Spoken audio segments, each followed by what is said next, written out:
Security cameras caught her leaving McDonald's, and still she vanished. The last footage of Rachel Alvarez is disturbingly normal.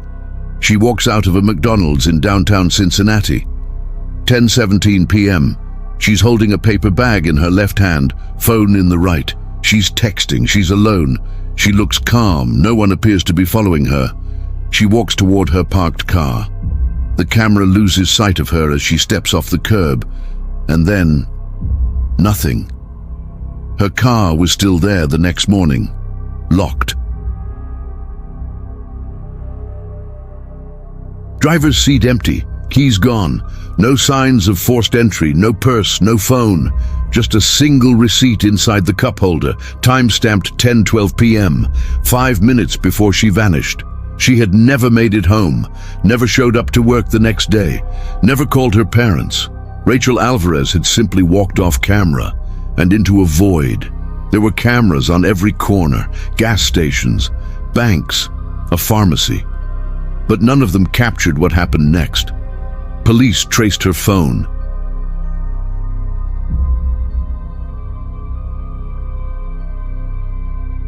It pinged once, 10:19 p.m., just 1 block away.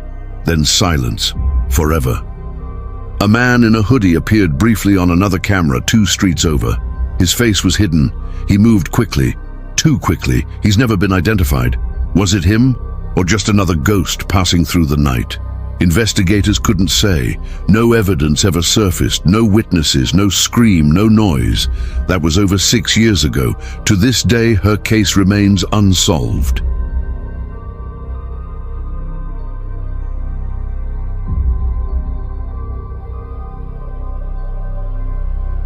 And every person who watches that final video, who sees her step off screen and vanish, asks the same question: how do you disappear in the middle of the city? With cameras rolling everywhere, and worse, what was waiting for her, just out of frame? Some cases don't just remain unsolved. They refuse to fade. They linger like a cold breath on the back of your neck. Quiet, persistent, impossible to forget. Rachel Alvarez was not the kind of person to just vanish. She had a routine, a job. A family who spoke to her daily. She was careful, predictable, safe until she wasn't. She walked into a McDonald's on October 9th, ordered her usual meal, paid in cash, smiled, and walked out. That's all she did. Something millions of people do every single day, but Rachel Alvarez never made it back to her car. There were no signs of struggle, no broken glass, no one heard a scream. Her phone's final signal came from 1 block away. And that was it. No more pings, no more footprints.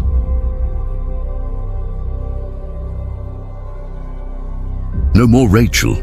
What happened to her in those final, silent minutes has haunted everyone who's touched this case. Even seasoned detectives have privately admitted, this case doesn't feel right. It feels planned, clean, like someone had done it before. Before we dive in, take a second to subscribe to the channel if these stories matter to you. Like this video so more people can hear her name.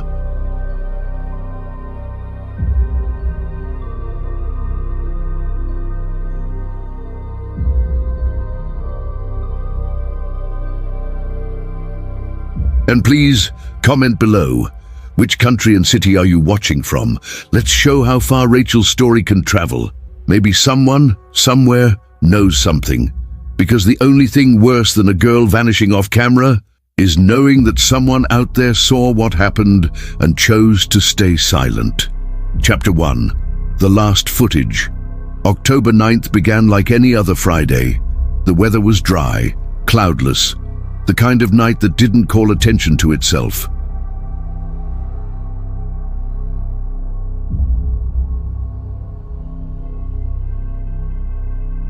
Rachel Alvarez finished her shift at 9:42 p.m. She closed out the register, joked with her manager, tied her coat around her waist, and stepped out into the parking lot of Harper Books, a quiet shop near downtown Cincinnati. She texted her roommate, "Grabbing food. Be home soon." Then she headed for the Golden Avenue McDonald's, just 5 minutes away. Security footage from the restaurant shows her entering at 10:06 p.m. She walks with a slight bounce in her step.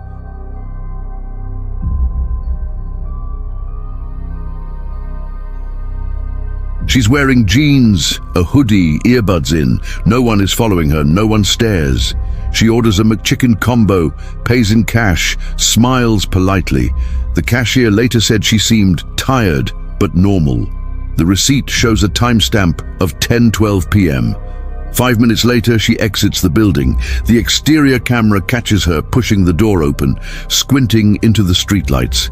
She adjusts her hoodie, switches the bag to her left hand, and checks her phone.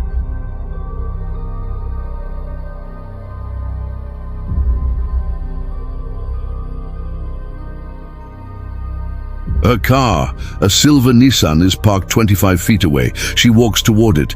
At 10:17 p.m., she disappears from the camera's view. She was never seen again. Police later scoured the footage frame by frame.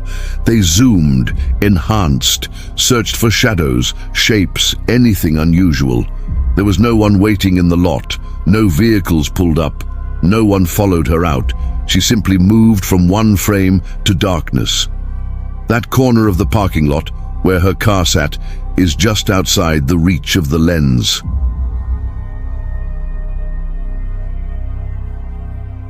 Her Nissan was still there the next morning, locked, no damage, no fingerprints beyond her own. Her purse was gone. So was her phone. But the McDonald's bag was on the passenger seat, untouched, the receipt still inside. Her keys were missing, but there was no sign of forced entry, nothing that said struggle. Detectives began canvassing nearby businesses, a pharmacy, a gas station, an ATM kiosk. All had security systems. None of them captured Rachel after she stepped out of frame. A single traffic cam on Monroe Street picked up what might have been her outline at 10:18 p.m., but the image was too grainy to confirm. The body shape matched. The stride was similar, but it wasn't enough. A digital forensics team tracked her phone's activity. The final ping was at 10:19 p.m., exactly 1 block south. And then it stopped. Not turned off, not powered down, just dead, no signal, no trace. It was as if the device had been swallowed whole. Investigators scoured the area for clues. Alleys, dumpsters, rooftops. Dogs picked up a partial scent in a back alley off Granger Street, then lost it near a storm drain. The theory: she was grabbed quickly, efficiently, no time to scream, no time to run. And if that was true, whoever took her had planned it, knew the timing, knew the cameras, knew just how far to stay out of sight. Interviews with McDonald's staff revealed nothing. No arguments, no strange customers.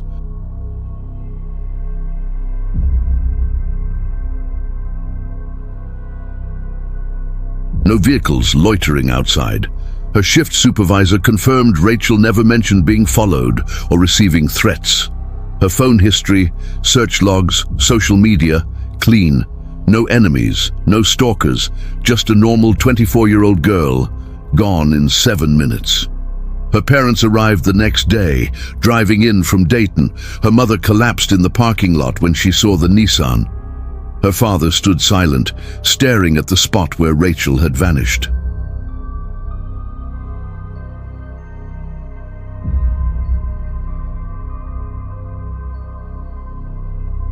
And later, when detectives showed them the footage, they said the same thing every person has said since.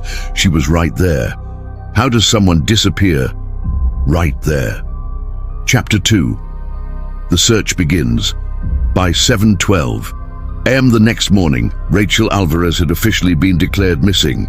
Her roommate filed the report after waking to an empty apartment and unanswered messages. She drove to the bookstore, hoping Rachel had overslept or returned to work.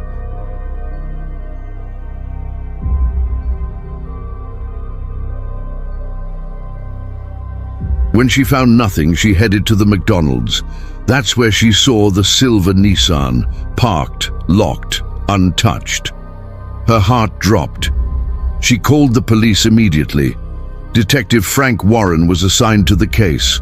A veteran of missing persons, quiet and methodical. He reviewed the security footage and didn't like what he saw. Or what he didn't. "It's like she just stepped out of the world," he said. No signs of panic, no running, no struggle, no one visible behind her.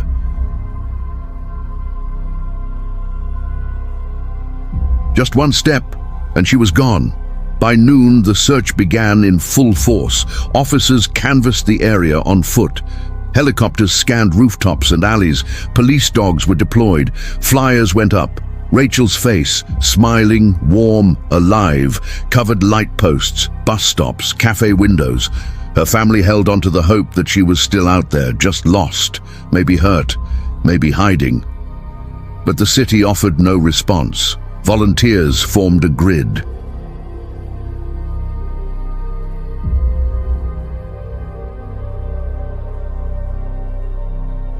Dozens walked the downtown blocks, combing trash bins, construction sites, drainage tunnels. Nothing. The alley behind the McDonald's was swept 3 times. No hair, no torn fabric, not even a dropped earring. Just cigarette butts and empty wrappers. Rachel had vanished with clinical precision, as if whoever took her had erased the path behind them. A woman came forward late that night. She claimed to have seen Rachel on Monroe Street around 10:18 p.m., just before the phone's final ping.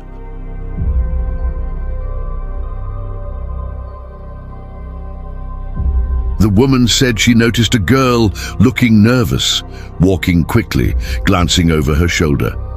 But when shown Rachel's photo, she hesitated. "Could be her," she said. "Could be someone else." The lead went nowhere. On the second day, detectives focused on traffic cameras. They obtained footage from intersections near Monroe Street and Granger Avenue.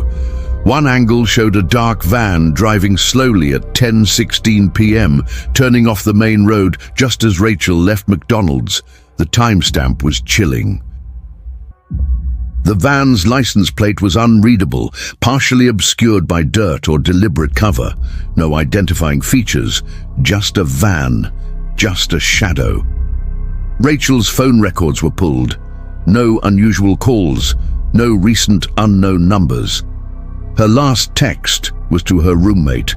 "Got food, see you soon." Sent at 10:14 p.m., delivered, but never read. Detective Warren dug deeper. He interviewed every known contact, co-workers, classmates, family. No history of depression, no signs of wanting to disappear. She just started saving for a trip to California, had a dental appointment booked for the following week, ordered groceries online that same morning. She was planning for tomorrow, and yet she was gone. The van became the focus. Police released an image to the public asking for help. Tips poured in, hundreds. Most were dead ends. A few led to similar vehicles in nearby counties, all cleared. Weeks passed. The van was never found. No new footage surfaced. The case stalled.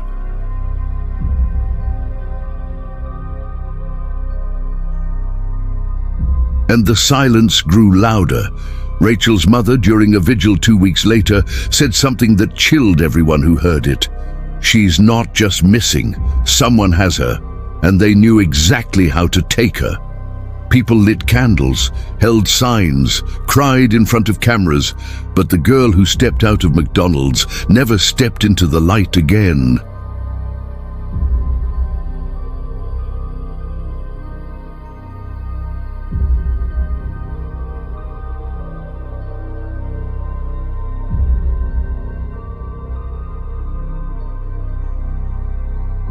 Chapter 3. The Man in the Hoodie. On the 11th day of the investigation, Detective Warren received a call from a small convenience store on Ellison Street, about 6 blocks from the McDonald's. The owner had just checked his DVR system and found something strange. The footage was dark, grainy, and angled awkwardly, but at exactly 10:22 p.m. on the night Rachel disappeared, a man walked past the front of the store. Alone, fast, and wearing a dark grey hoodie pulled tight over his head. The man didn't stop, didn't glance at the door, didn't speak. But what unsettled the store owner and later the detectives was his movement. He walked with a deliberate pace, almost mechanical, as if he was trying not to look rushed, but failing. His hands were in his pockets, his head down. The footage caught him for only 3 seconds, and then he was gone.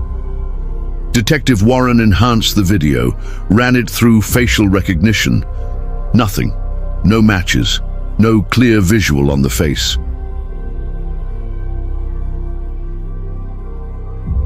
Not even enough to determine age, male most likely, slim build, height estimated around 5'10". That was it, but it was something. The timestamp put him 2 blocks away from the final phone ping, 2 minutes after Rachel vanished. The public release of the clip created chaos. People flooded the tip line with guesses. One woman swore it was her ex-husband.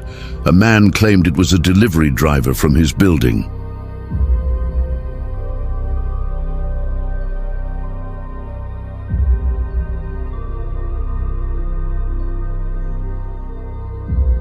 A teenager said it looked like a local homeless man named Dale, who often wandered the area. But when questioned, Dale was found sleeping near a bus terminal that same night, caught on other footage at 10:09 p.m., too far to reach the scene in time. Still, the theory took root. The man in the hoodie was involved. People began calling him the Phantom. Memes surfaced, Reddit threads exploded. Some believed he was just a witness. Others were convinced he was the abductor.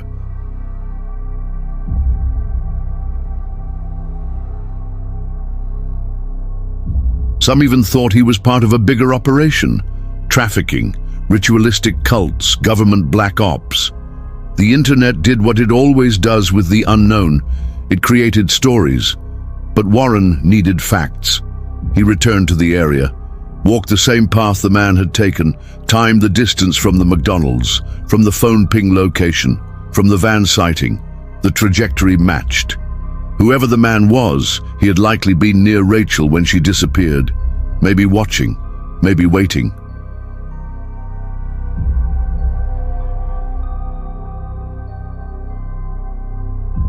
Maybe cleaning up.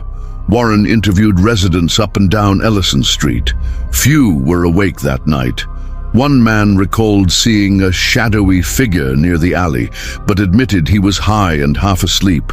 A woman said she heard a car door slam, but couldn't place the time. Another claimed she saw a guy in grey standing near the laundromat, but she had seen him before, or thought she had. The figure became myth. Local kids dared each other to walk down Ellison Street after dark.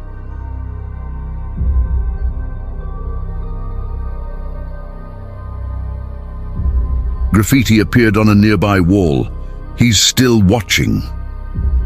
Someone hung a hoodie from a telephone wire above the alley, a twisted tribute to the unsolved horror still haunting the neighborhood.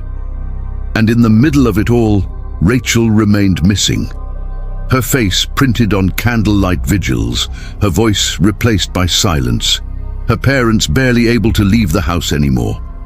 Her mother once told a reporter, "I see him in my sleep, the man in the hoodie. He's always just out of reach."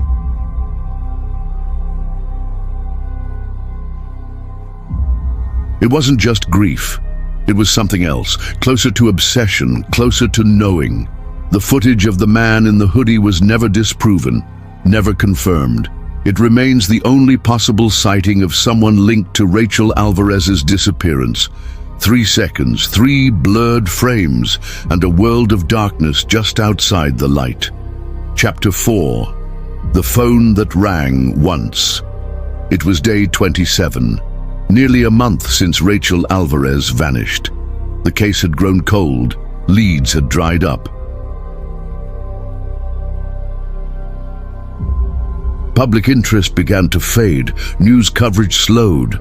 But on a rainy Thursday afternoon, at exactly 4:36 p.m., Rachel's mother received a phone call from Rachel's number. Her hands froze. The screen flashed. "Rachel." One ring, and then silence.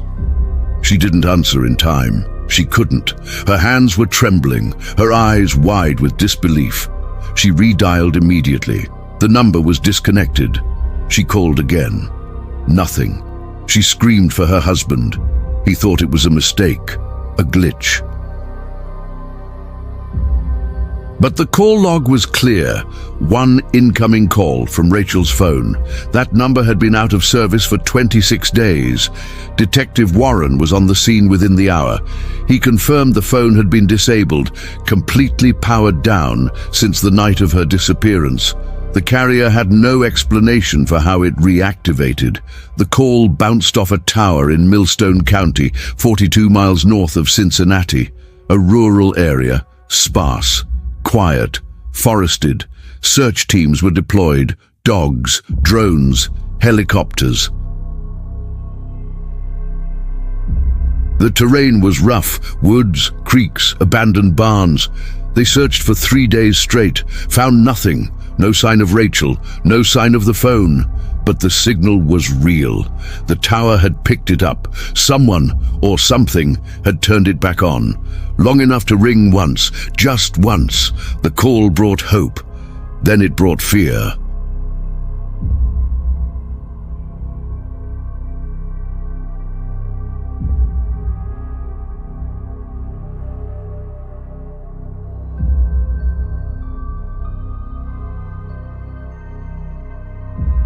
What if it was her? What if she was alive somewhere reaching out? What if she had access to her phone just for a moment and used her last ounce of strength to call home? Then came the second theory, darker. What if it wasn't her? What if someone was playing with them, using the number as bait, reminding them he still had control? Dr. Helena Quayle, a behavioral analyst, was brought onto the case. She reviewed the details and said only one thing. This was intentional.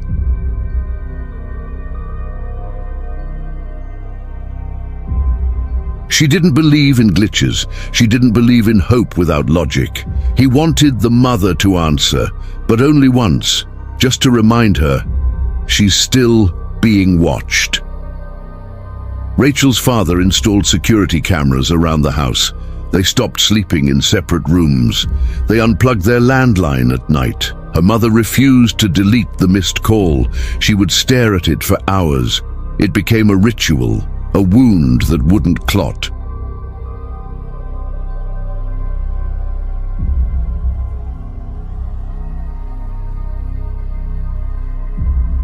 Sometimes she'd whisper, "Call again, please." Warren returned to Millstone County 2 weeks later, on a hunch. He visited every property within a 10-mile radius of the tower. Most were abandoned or belonged to people over the age of 70. Nothing stood out until a retired hunter mentioned hearing strange noises in the woods at night. "Not animals," he said. "Footsteps, whispers, a generator starting and then stopping." No one else had reported anything unusual, but Warren took it seriously. He ordered ground-penetrating radar to scan the fields nearby. In one sector, the equipment glitched, shorted out. A technician said it was interference from something metal underground. They dug, found an old toolbox. Inside, a burner phone, dead, cracked screen, battery missing. But beneath the screen protector, faint and almost erased, a sticker, property of Rachel Alvarez. Chapter 5. The house on Deer Hollow Road. Deer Hollow Road wasn't on any official search map.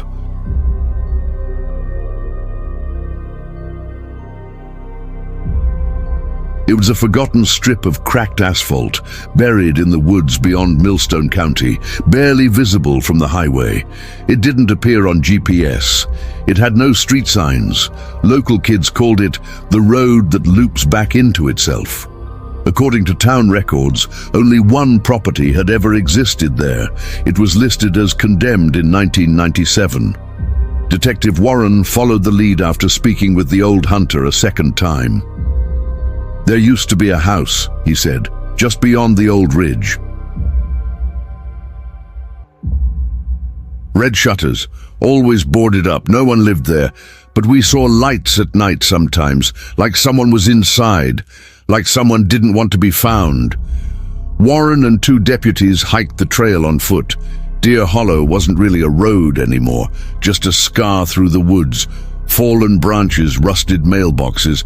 At the end of the path, they found it, a house sunken into the earth, strangled by ivy and rot.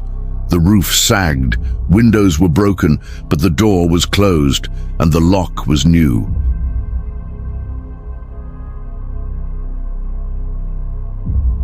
Inside, the air was thick with mold and silence. Dust floated like snow in the beam of the deputies' flashlights. The house smelled like something that had died and been remembered. The living room was empty, the kitchen stripped, but the basement door was locked from the inside. When they forced it open, the stairs moaned with every step. In the basement, they found what looked like a makeshift office, metal shelves, a table, a corkboard.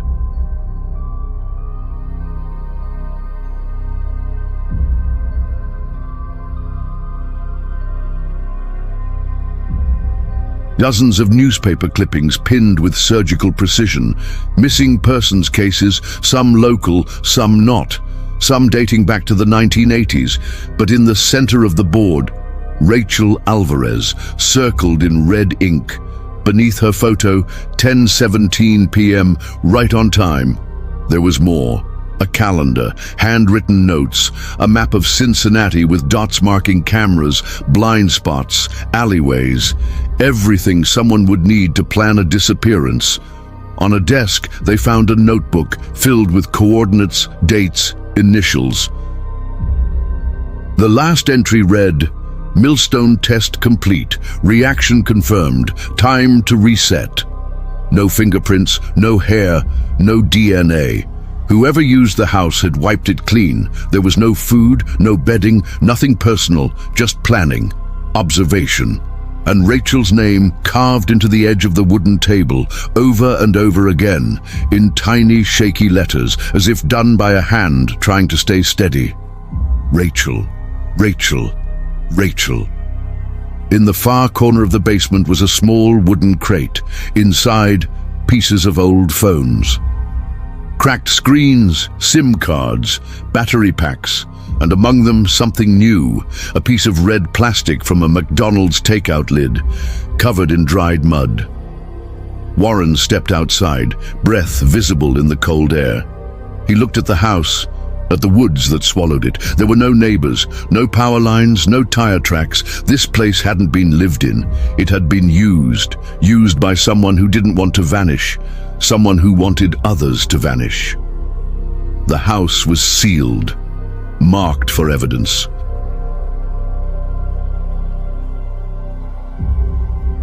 But Warren knew the truth. This wasn't a hideout, it was a theater, a stage where disappearances were rehearsed over and over, and Rachel Alvarez had been the final performance, or maybe just the middle act. Chapter 6. The other disappearances. The files found in the basement were a map of horror.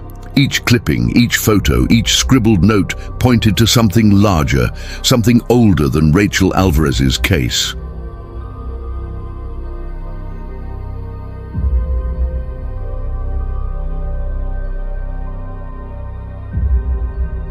Detective Warren spread them out on the station table, faces of girls and women spanning decades. Their ages varied, their towns varied, but every story sounded like Rachel's. A last sighting, a normal errand, a sudden void. The first file dated back to 1982. A 19-year-old named Karen Mitchell. She disappeared walking home from a diner in Akron, Ohio. Witnesses saw her carrying a paper bag with leftover fries. No suspects, no evidence.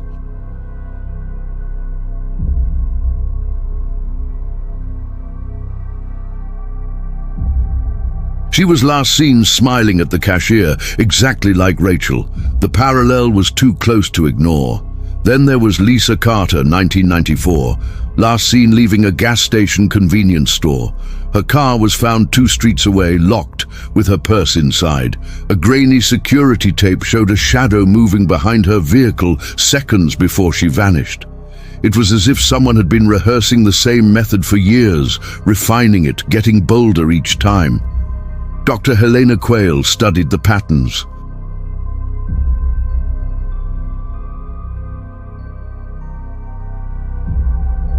She created a timeline spanning nearly 4 decades. The disappearances occurred in clusters every 5 to 8 years, across different states, but always near mid-sized cities with dense camera coverage. "Whoever this is," she said, "they thrive on being seen, just long enough to vanish beyond the lens." Warren couldn't shake the feeling that the basement on Deer Hollow Road had been more than just a hideout. It was a shrine. A museum of absence.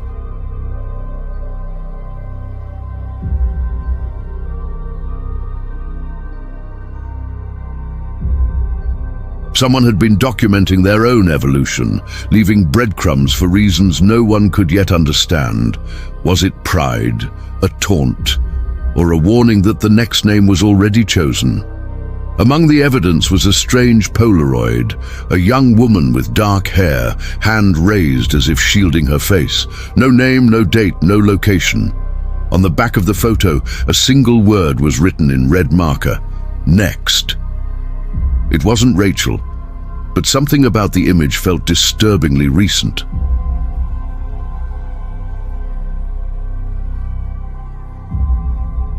The FBI was brought in.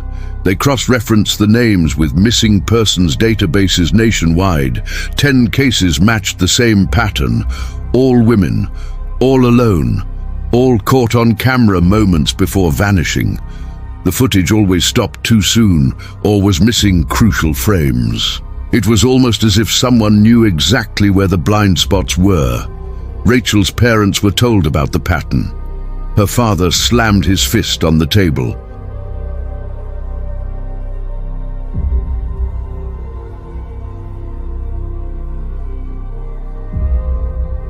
"So you're saying my daughter was part of some cycle, like this is just a game?"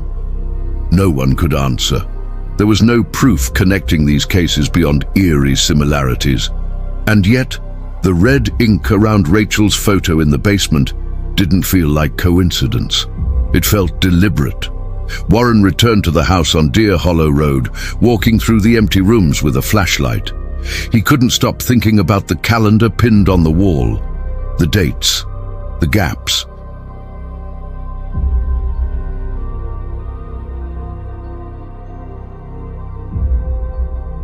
The way certain days were marked with circles, one date in particular stood out: October 9th, Rachel's disappearance.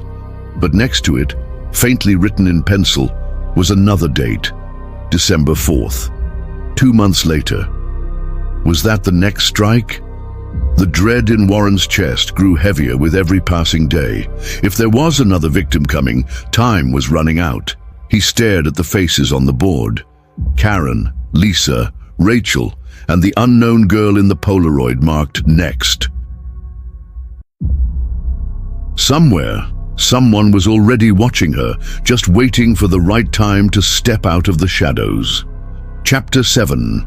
The Message in the Static. It came in a padded envelope, addressed to the Cincinnati Police Department. No name, no return address.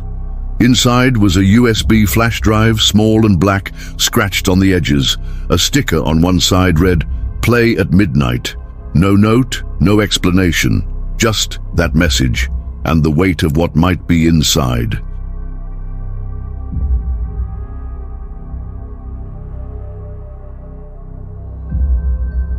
Detective Warren inserted the drive into a secure offline computer. A single file appeared, Deer Hollow MP4. The timestamp showed it had been created at 12:01 a.m., the morning after they found the house in the woods. He clicked play. The screen flickered, then static, white noise, For 23 seconds, just that, until the audio shifted. A voice, male, calm, whispering. "You're always too late, detective." The video showed footage from a body camera, except it wasn't from police. It was handheld, shaky. The angle moved slowly down a hallway, wooden floors, familiar, Rachel's apartment. The video showed her front door, closed, quiet. Then her bedroom window, slightly open. A hand, gloved, reached in and pulled the curtain back. Then darkness again. The voice returned. "She was never yours to save." Warren paused the video, heart racing. He had never seen this footage before. The timestamps were accurate.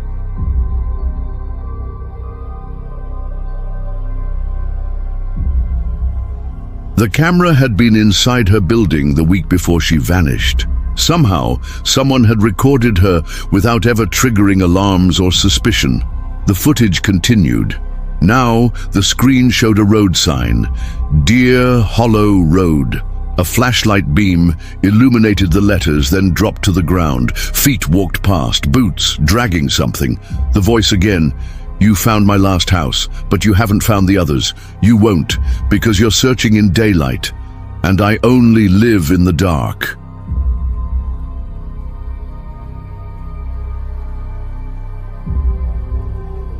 The static returned, then a burst of harsh, distorted sound, screaming, brief, distant, then cut short. The video ended. Forensic experts tore the file apart. No metadata. The voice was processed, layered to remove identifying tone. The visual was overexposed, smudged, impossible to track, but one thing was clear: this was recent. Whoever sent it had walked Deer Hollow Road after the investigation began. They had been watching, still were.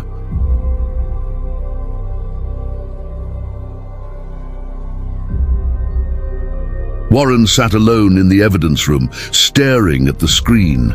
They weren't chasing a man. They were being led, step by step, footage by footage, and the next act was already in motion. Chapter 8. The December pattern. December 4th came like a cold breath through the cracks.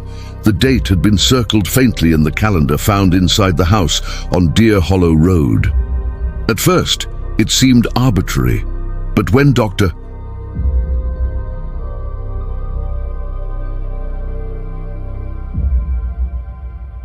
Quayle cross-referenced the disappearances from the past 40 years, a disturbing pattern began to emerge.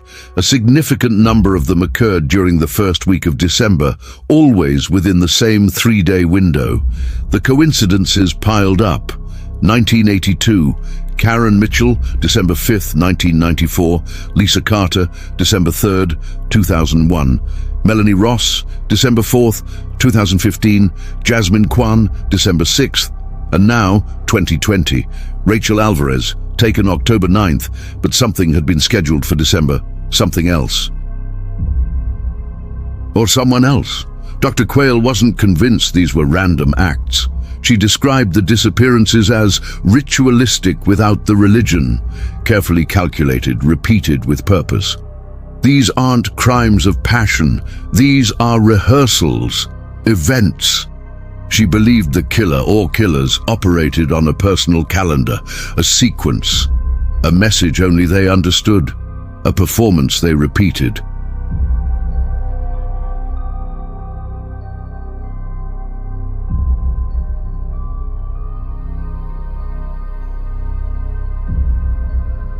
Detective Warren began digging into town records for every December disappearance within a 100-mile radius over the past 50 years. The same towns appeared again and again, often small, often overlooked. Each one had at least one case of a young woman vanishing within the first week of December. It was a buried rhythm, ticking just beneath the surface. And then came a breakthrough.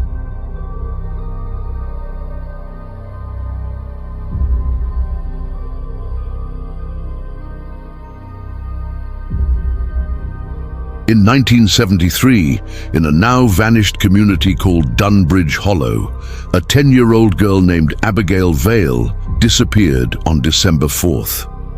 Her case had long been forgotten. No footage, no technology back then. Just one note left behind in her bedroom, scrawled in a child's handwriting, but clearly not her own.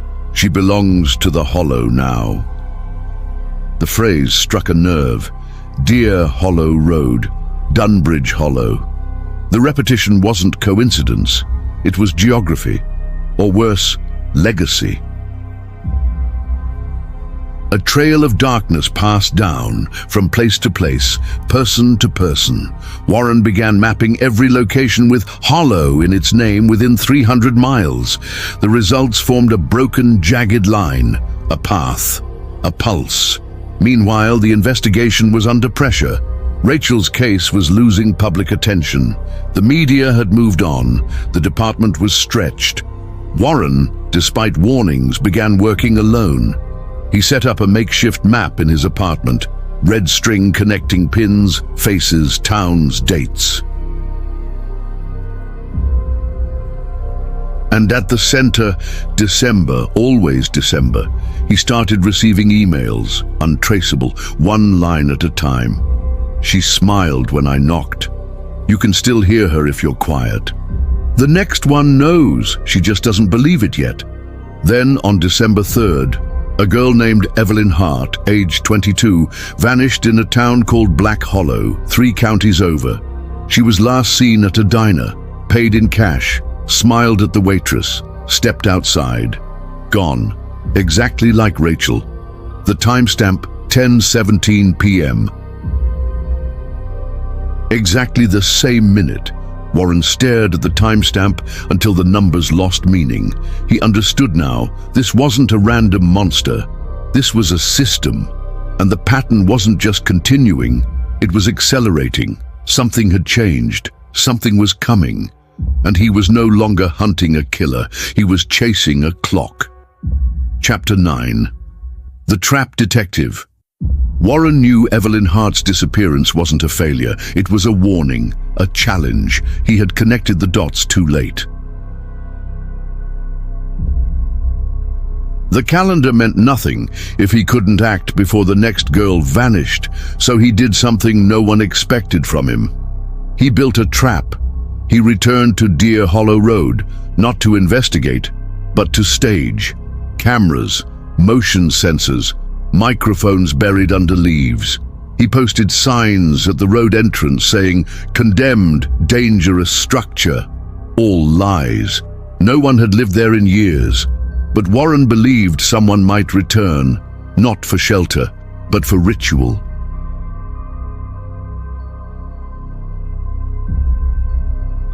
He used an actress, anonymous, protected, someone who resembled the other victims. She walked alone through town at night, visited a Mcdonald'S, carried a paper bag, looked over her shoulder. The entire route was monitored. Hidden agents followed her every step. She wore a mic, a tracker, a panic switch. Nothing happened for 5 days. Then, on the 6th, the actress came back to her hotel room and found an envelope under the door. Inside, a printed photo. It was her from that same morning. Crossing the street, someone had been watching the trap, watching them, and now they were inside it. Warren raced to the command van, reviewed all footage. Someone had bypassed the outer cameras, moved through the woods. No facial capture, just gloved hands in one shot, brushing past a tree. Then, at exactly 10:17 p.m., motion sensors in the basement were triggered. Someone had entered the house. The team moved in within minutes. The door was still swinging when they arrived.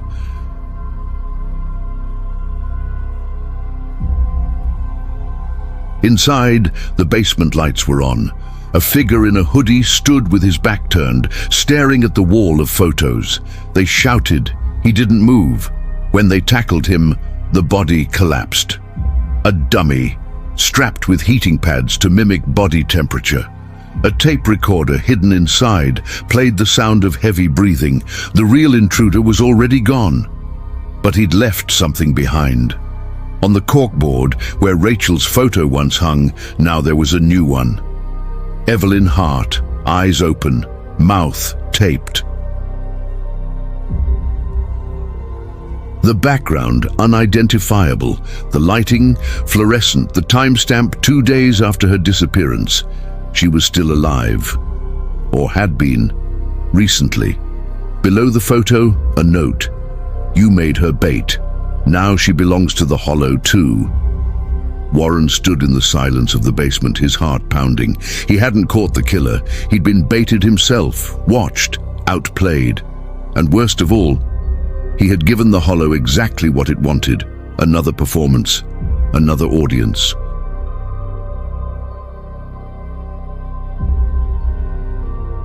Another curtain drawn, and the final act was still to come. Chapter 10. The curtain falls. They never found Evelyn Hart. Not alive, not dead. She vanished from the investigation like Rachel Alvarez before her. Her photo, left behind in the trap, became the last trace of her existence. Her family refused to believe she was gone. Her mother still left her bedroom light on every night. Her father answered every blocked call with trembling hands. But the silence that followed was absolute. The task force was dismantled, funding cut, the story buried beneath newer tragedies. The public moved on, hungry for simpler villains, easier endings. Rachel's case faded from headlines. So did Evelyn's. The house on Deer Hollow Road was condemned again, this time officially, and locked, but not destroyed. Detective Warren submitted his resignation 2 months later. He never gave a reason. His desk was cleared out by morning.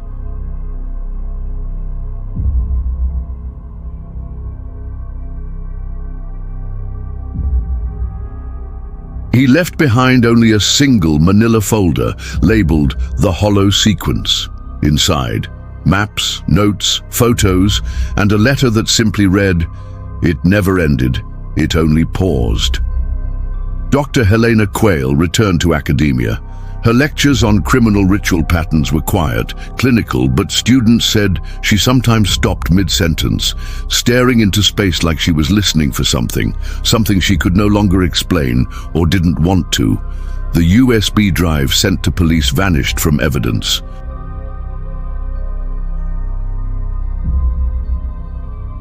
No explanation, no log, just gone. The video that once haunted their screens now existed only in memory, like a bad dream you try to forget until it shows up again in a different form, wearing a different face. And then it happened again. Different state, same setup. A girl left a diner in Indiana, walked toward her car, disappeared at 10:17 p.m. Security footage cut to static. No trace, no screams, no suspects. Just a Polaroid delivered to her parents 3 days later.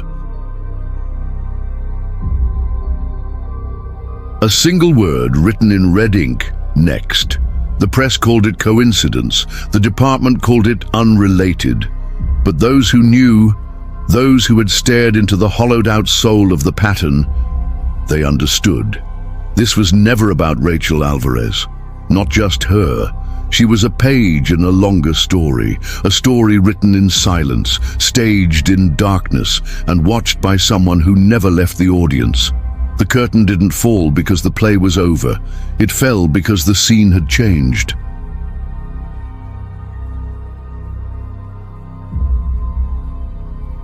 And now, the next act was already beginning. Just off camera, Rachel Alvarez was never found, no one was ever arrested, and the man or machine that took her still moves in the blind spots of cameras and memory. If you're still here, listening, watching, ask yourself, how many girls vanish unnoticed in your town? How many times do we blink and miss the last moment someone was ever seen again? Before you go, consider this your invitation to keep their names alive. Subscribe to this channel.